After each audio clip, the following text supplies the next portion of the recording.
Hello friends. आज 15 मार्च, जैसे कि मैंने आपको बताया था कि मेरे एक कंपनी सेक्रेटरी से मीटिंग थी।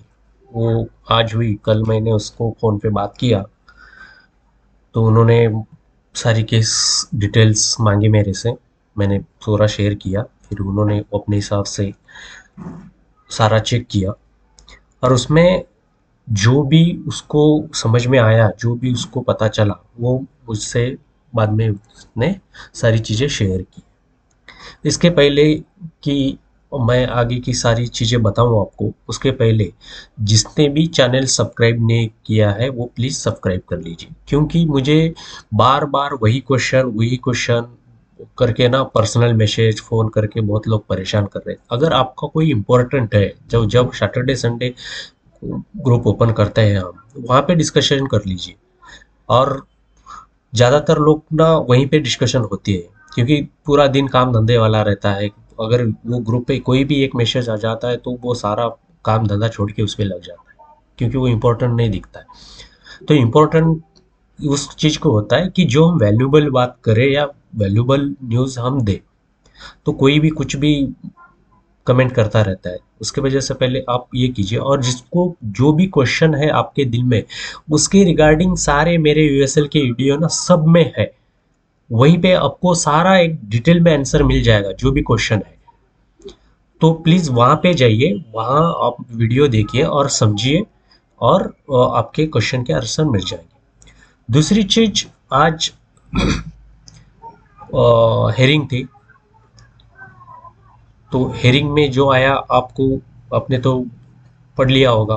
ग्रुप में अलग अलग कोई कुछ शेयर कर रहा है कुछ।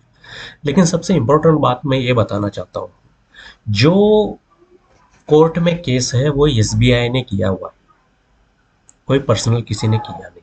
उसकी हेयरिंग थी। एसबीआई कौन है? जो यूएसएल को बैंक करप्ट करवाई है, वो है। उन्होंने बैंक करा। उनका 3-4 हज़ार करोड़ का ये था। उसने 37% कुछ पे आउट किया और बाकी का वो उन्होंने वे ऑफ कर दिया, और वो सारा वो ये किया तो हमें नहीं चाहिए करके उन्होंने कोर्ट में गया। तो वो केस के बेस पे ही आज तक न्यूज़ फैल रही थी, जहाँ पे निगेटिव थी, पॉजिटिव थी, अलग अलग बात। दूसरी चीज, मैंने आज जिसको ये केस स्टडी केस लिए सौंपा था, उसने मुझे बताया। स्टार्टिंग तो उसने यहाँ जाके देखा ट्रेडिंग इंफॉर्मेशन, तो उसने सीधा मुझे बताया टेम्पररी सस्पेंड है तो ये रिलीज हो सकती है फ्यूचर में। तो इसके रिगार्डिंग मैंने दो चार अपनी जो बातें पिछले वीडियो में थी कि इसका ये हुआ वो हुआ, कि शेयर कैपिटल आता ऐसा था, ये ऐसा पैटर्न था, ऐसा था, वो सारी चीज़ें की। लेकिन हमें जो आज तक अदर यूट्यूबर, अदर लोगों ने, या कोई किसी ने कुछ ने, या कहीं कहीं से आई थी न्यूज़, तो ये स्टार्टिंग में ये बताया गया कि मुंबई एनसीएलटी ने केस रिजेक्ट कर दिया, तो चेन्नई एनसीएलटी से इन्होंने ऑर्डर लिया, वहां से पास किया। चेन्नई से नहीं करवाया, इन्होंने मुंबई से ही करवाया है। उसका है वैलिड प्रूफ। ये इसका प्रूफ दिखाता हूं मैं। ये देखो, मुंबई न्यायालय, मतलब मुंबई एनसीएलटी से ये के पास हुआ। लेकिन सबसे बड़ी बात यह है कि इसमें डिलिस्ट का क्या किया इन्होंने, हमारे बारे में क्या सोचा, अदर कंपनी के बारे में क्या सोचा, जो भी है ना वो सारी चीजें इसमें है। और आज जो हेयरिंग में जो बात आर्गुमेंट हुई, बोलते हैं, मैं जहां तक मेरा मानना है तो आर्गुमेंट नहीं हुई होगी। आर्गुमेंट उससे होती है कि सामने से पार्टी अगर आ जाए तो वो पार्टी अगर आ गई होगी तो वो अपने जवाब ये करेगी, और ये सारी आर्गुमेंट बाद में होती है। अगर इसने किया भी होगा, चलो अपन तो जानते नहीं है, बता रहे तो वही सुनना पड़ेगा। आर्गुमेंट किया होगा। और जब केस फाइल करते हैं तो केस फाइल करने के समय इसके रिलेटेड जितने भी डॉक्यूमेंट है, केस की जो जानकारी है जिसको भी है, वो सारी चीज़ें पहले डॉक्यूमेंट हासिल करना होता है, उसके बाद केस फाइल करना है उसके बेस पे।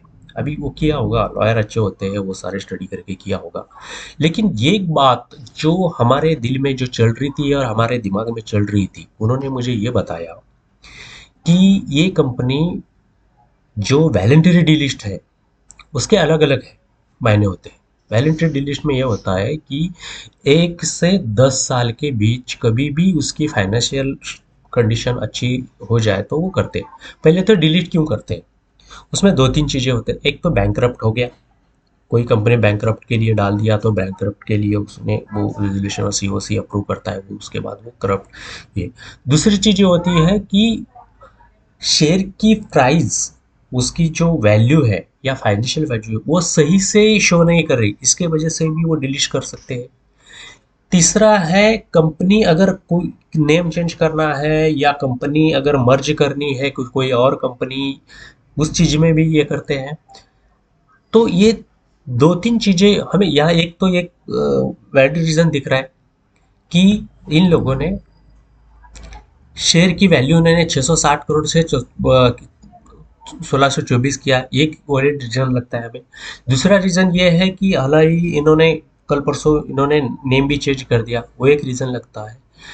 तीसरा रीजन पता नहीं चल रहा है। ये हमने ये दूसरी चीज, इनलीगल ट्रेडिंग क्यों हुई, उन्होंने मुझे जो बताया। देखो कंपनी ने एनसीएलटी ने कभी ऑर्डर दिया, the refer is all order 1 मई 20 को। ओके, 1 मई 20 को कोर्ट से एनसीएलटी ऑर्डर इनको मिला 6 मई को। लेकिन ये जिस दिन केस की हियरिंग है तो ऑर्डर निकला, मतलब केस की हियरिंग फाइनल थी वो 6 मई थी, 1 से 6 महीने के। लेकिन इनको पेपर, किसको, यूएसएल को पेपर जो कोर्ट की ऑर्डर है वो कॉपी मिलने में लग गई मई जून जुलाई अगस्त सितंबर, 5 महीने। वो कैसे, अगर देखा जाए, ये देखो सर्टिफिकेट ट्रू कॉपी 30 सितंबर 2020 को इनको कॉपी मिली। जब इनको सितंबर को कॉपी मिली तो इमीडिएट 1 या 2 दिन में ये एनएससी स्टॉक एक्सचेंज को इन्होंने लेटर लिखना था। तो इन्होंने लेटर लिखा कभी, नवंबर 23। यहाँ पे भी डिले किया इन्होंने, मतलब सितंबर या अक्टूबर नवंबर, यहाँ पे भी 1.5-2 महीना इन्होंने खाया। तो जब इनके पास 23 नवंबर को लेटर इनको मिला, फॉलोइंग सबमिशन ट्रेडिंग 23 को बंद किया, इनको 20 तारीख को मिला और इन्होंने 23 को ट्रेडिंग बंद कर दिया और डिक्लेयर कर दिया 1 दिसंबर को। तो ये जो 6 महीने का पीरियड था, इन्होंने अभी जानबूझ के किया या सचमुच ने वो कोर्ट ऑर्डर की कॉपी मिलने में देरी हुई या ये ऑर्डर मानने में क्योंकि जब तक कंपनी सेक्रेटरी, इसका जो कंपनी उत्तम वैल्यू का जो कंपनी सेक्रेटरी हो, उसका काम है कि अगर रिजल्ट आ जाता है तो 1 तो 2 दिन में कॉपी मिल जाती है, वो कॉपी लेके एमिजेट एनएससी बेसी में सबमिट करनी होती है कि ये ऐसा ऐसा है और डिलीट कर दो इसको, ट्रेडिंग बंद कर दो। लेकिन इन्होंने 6 महीने किया। 6 महीने इसके लिए किया कि इनको कुछ तो दो जो प्रॉब्लम थी आपको बताया मैंने कि एक ये नेम चेंज का था इशू, वो एक रीज़न हो सकता है डिलीट के लिए। दूसरा था इनको शेयर की प्राइस सही नहीं लग रही थी, वो था। तीसरा था इन्होंने कंपनी एक्वायर किया, वो सारी चीज़ें वो था। और तीसरा क्या था पता नहीं। दूसरी और एक चीज़, जहाँ तक हमने ये डिलिस्ट का मैं बोलता था ना, 91% चाहिए इनको डिलिस्टिंग वोटिंग के लिए, तो इनको डिलिस्टिंग के लिए 88% मिला है। अभी उसको 88% कहाँ मिला है वो आपको दिखाता हूँ।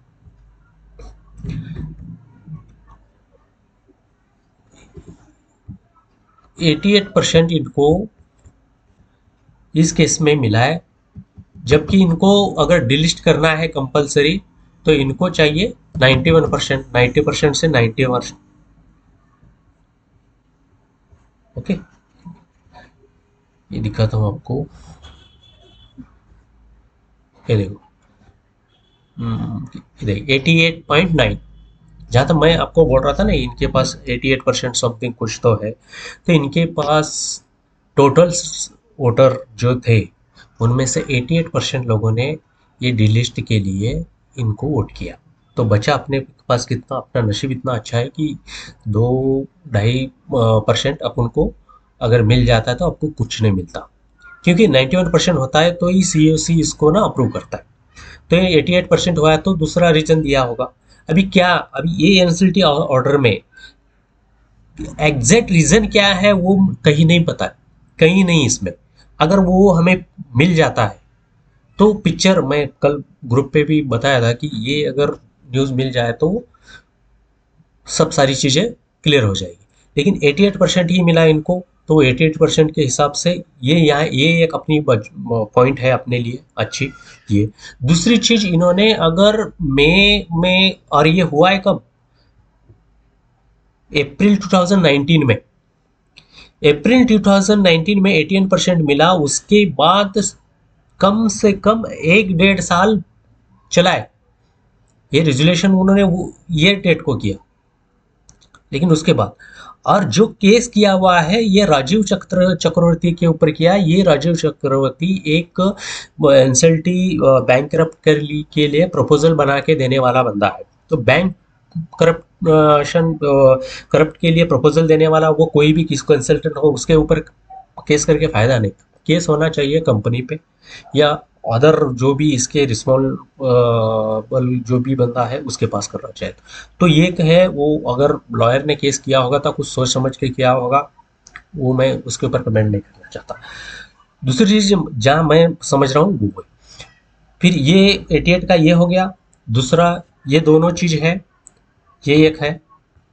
तीसरा है, हमारे सबसे बड़ी जो आशा है हमें, वो यही है कि सेबी का न्यू लॉ कब आएगा। न्यू लॉ, भाई देखो, 12 तारीख को इन्होंने बोला था, लेकिन जैसे ही अदानी का जो चल रहा है, अदानी हिडनबर्ग का जो भी चल रहा था, उसके वजह से ने इसके ऊपर मॉनिटरिंग ये लॉ के ऊपर ना सुप्रीम कोर्ट कर रहा है। वो सुप्रीम कोर्ट जब बोलेगा तब आएगा, अभी कब आएगा पता नहीं। लेकिन जैसे सुप्रीम कोर्ट ओके करता है तो गवर्नमेंट इसको एक रेजोल्यूशन पार कर सकती है। वो हमारी सबसे बड़ी उम्मीद ये है। दूसरी उम्मीद है, ये बढ़ाया है इसके मतलब ये करना चाहते हैं। दूसरी चीज 88 ये है, देखो वैलेंटाइन लिस्ट में उसने ये भी बताया कि वैलेंटाइन लिस्ट अगर उनको फ्यूचर में आप उनको शेयर नहीं देना चाहते हैं तो विदाउट पे आउट डिलिस्ट नहीं कर सकते। हमारा हिसाब किताब सारा उसको करना था, उन्होंने किया नहीं। लेकिन कंपनी में जो डेबिटर थे, कंपनी को जो अदर वेंडर को पेमेंट करना था, उनके लिए इन्होंने 5% ये दिया है, शेयर रखा है, जिसकी वैल्यू 1 करोड़ है। 10 लाख शेयर उनके लिए रखा है इन्होंने। ये है कंपनी का टोटल वैल्यूएशन, 4,263 करोड़। और कंपनी ये अमाउंट प्रोवाइडेड अंडर प्लान ये था उसका 10,156, इतने में ये कंपनी खरीदा है। इसके अलावा इन्होंने ये किया, एक फाइनेंशियल क्रेडिटर, इनके लिए 5% जो इक्विटी शेयर है ना, इनके लिए रखा है, जिसकी कैपिटल हो रहा है 3 करोड़ रुपया। इसकी फेस वैल्यू 10 रुपया से, मतलब यहाँ जहाँ तक मुझे लग रहा है, पर अगर इनको 5 रुपए से 5 रुपए इनकी 5% इनको दे रहा है, इनकी 10 लाख भी इनकी वैल्यू है, तो इसका ये होता सकता है, जहाँ तक मुझे लग रहा है फेस वैल्यू 10 रुपया कुछ तो किया है इन्होंने। ये किया, अ, एक मिनट, इन्होंने 10 रुपया इसकी फेस वैल्यू रखा है, और 10 करोड़ रुपया, 10 crore equity share corporate debtor को दिया है इन्होंने। ओके, तो उनके लिए वो किया।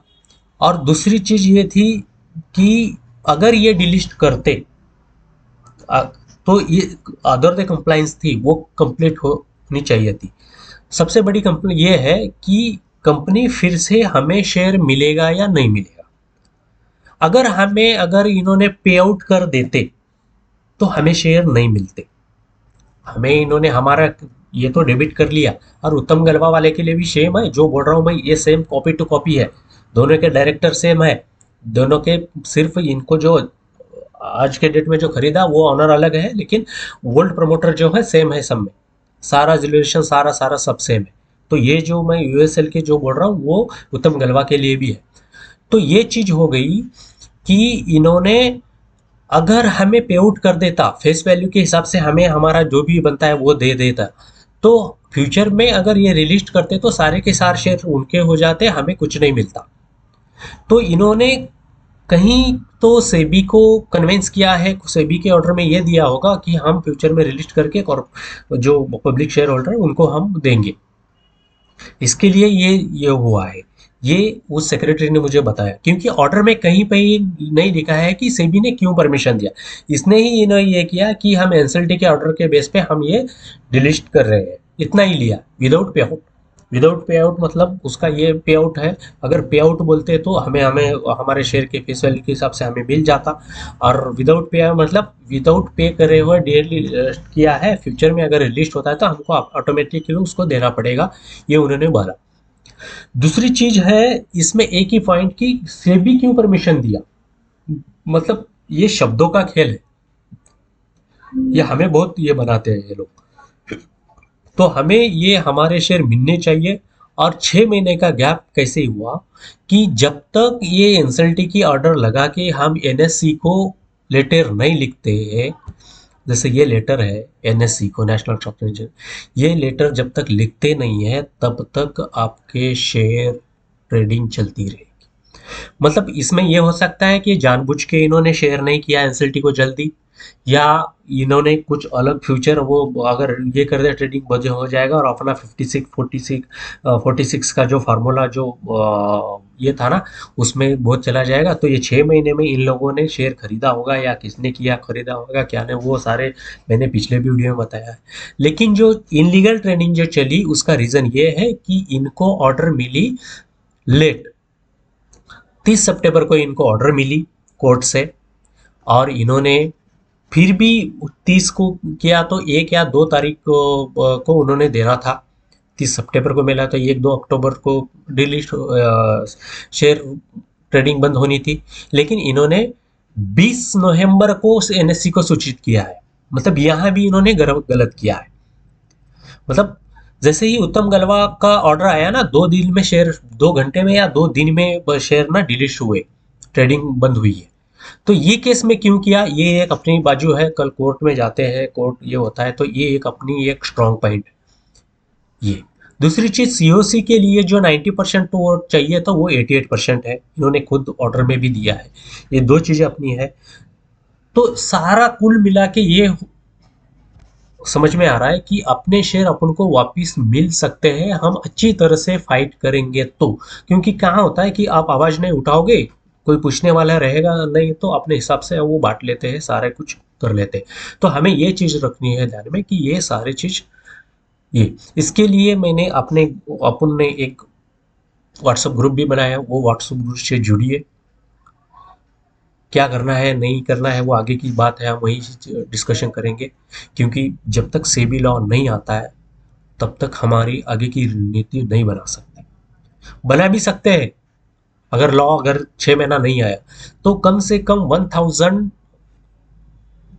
शेयर होल्डर वो ग्रुप से जुड़ जाएंगे, तो हम कम से कम एक शेयर होल्डर को 500 रुपया का कंट्रीब्यूशन रखेंगे, और अच्छे से अच्छा लॉयर हम हायर करके आगे के क्या करना है वो देख सकते हैं। इसके लिए अभी तक तकरीबन 500 लोग जुड़ चुके हैं ग्रुप से। फ्यूचर में भी जल्दी से जल्दी जितना जुड़ेंगे, जितना ये होगा वो अपने लिए अच्छा रहेगा। लेकिन ये कंपनी सेक्रेटरी ने जो भी मुझे बताया ये पॉइंट है, 6 महीना इसके लिए लेट हुआ है। और दूसरी चीज़ ये टेम्परेरी डिलिस्ट बता रही है, तो ये डिलिस्ट हो सकती है। और दूसरी चीज़ ये अगर शेयर क्वांटिटी बढ़ा दिया है तो फ्यूचर में डिलिस्ट हो सकती है। लेकिन इनको सीओसी ने ये सारे ये कर दिया, लेकिन इसमें जो ये ऑर्डर जो है ये है 9 नवंबर की, इसमें कहीं पे भी एकदम क्लियर नहीं लिखा है कि किस बेस पे डिलिस्ट किया। ओनली बैंकरप्ट ठीक है, वो अपना पैसा जा रहा है करके उन्होंने डाला, और वो उन्हें किया, उनको 30% 37% कुछ तो मिला, 1000 करोड़ रुपया उनको मिल गया, तो वो छोड़ गए। फिर भी उसके बाद भी उन्होंने कोर्ट में गया है वो सब उतना पैसा लेने के बावजूद, लेकिन कॉर्पोरेट के हिसाब से कोई नहीं गया था। और जो बोल रहे हैं ना हम केस किए थे वो एसबीआई का केस है, कोई पब्लिक ने कोई किसी ने केस नहीं किया। अलग अलग इसमें सिंगल केस किया होगा, अलग जगह थे, लेकिन जो पब्लिसिटी चल रहा है वो है।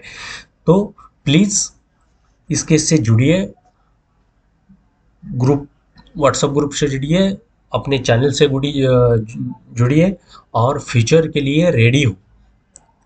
क्योंकि ये मुझे यही इन्होंने बताया कि एक ही पॉइंट है, सेबी ने क्यों ऑर्डर दिया वो मिसिंग है इसमें। वो कहीं से मिल जाए तो हमें क्लियर हो जाएगी, लेकिन वो उसके लिए आरटीआई वगैरह या लॉयर लगाना पड़ेगा। लेकिन दो चार चीज़ें जो पॉजिटिव हुई वो है। सबसे बड़ी बात ये थी कि जो इनलीगल 6 महीने की जो ट्रेडिंग हुई वो कैसे हुई, क्यों है, उसका मैं आंसर यही बता दिया आपको। क्योंकि वो जब तक वो ऑर्डर नहीं मिलती वो केस वहाँ पे एनसीएलटी को सूचित नहीं, लेकिन इन्होंने 2-2 3-3 महीना लेट किया। पहले तो 4 महीने लेट किया ऑर्डर लेने के लिए, उसके बाद 2 महीने फिर से लगाया इन्होंने सेबी को ये रिकमेंडेशन करने के लिए। पता है ना, ये देखो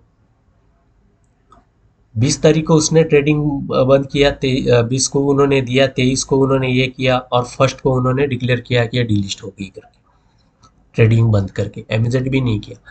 ये सारी चीज़ें हैं, और सारी ये चीज़ें आपको ना एनएससी के इस पेपर मिल जाएगा। और दूसरी चीज़ यहाँ जो है ना अप्रूवल वेटिंग, ये अगर मिल जाता है, सस्पेंड दिखा रहा है, ये मिल जाए तो अच्छी बात है हमारे लिए।